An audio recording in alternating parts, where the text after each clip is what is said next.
आकाशवाणी नागपूर. स्वाती सोनपेटकर आपल्याला ठळक बातम्या देत आहे. अमरनाथ यात्रा यावर्षी 3 जुलैला सुरू होणार असून 9 ऑगस्टपर्यंत चालणार आहे.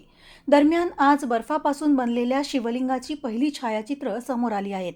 त्यानुसार तब्बल 6 ते 7 फूट उंच शिवलिंग तयार झालेलं दिसत आहे. यावेळी सुरक्षेसाठी तैनात असलेल्या BSFच्या जवानांनी सर्वप्रथम शिवलिंगाचं दर्शन घेतलं. नागपूर महानगरपालिकेच्या माध्यमातून राष्ट्रीय पल्स पोलिओ लसीकरण मोहीम 2026 प्रभावीपणे राबवण्याचे निर्देश अतिरिक्त आयुक्त अंकित यांनी दिले आहेत.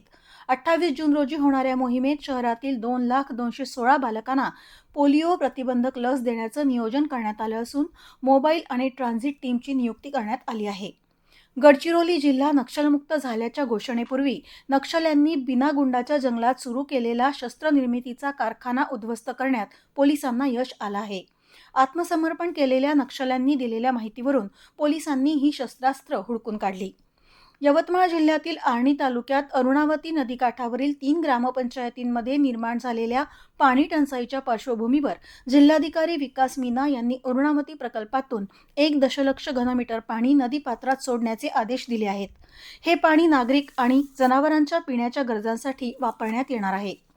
IPL क्रिकेट स्पर्धेत आज लखनौ इथं लखनौ सुपर जायंट्स आणि पंजाब किंग्ज यांच्यात सामना सुरू असून नुकत्याच हाती आलेल्या वृत्तानुसार लखनौ सुपर जायंट्स संघाच्या 13व्या षटकात 3 गडी बाद 126 धावा झाल्या होत्या.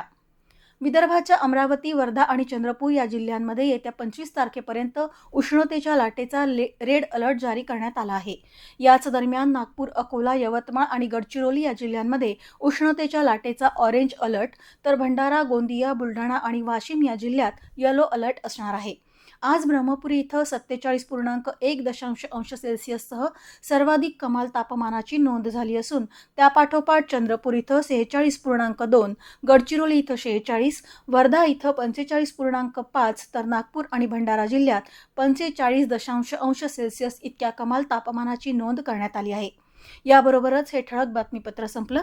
यापुढील ठळक बातमीपत्र उद्या सकाळी 10:58 विविध भारतीवरून प्रसारित होईल. नमस्कार.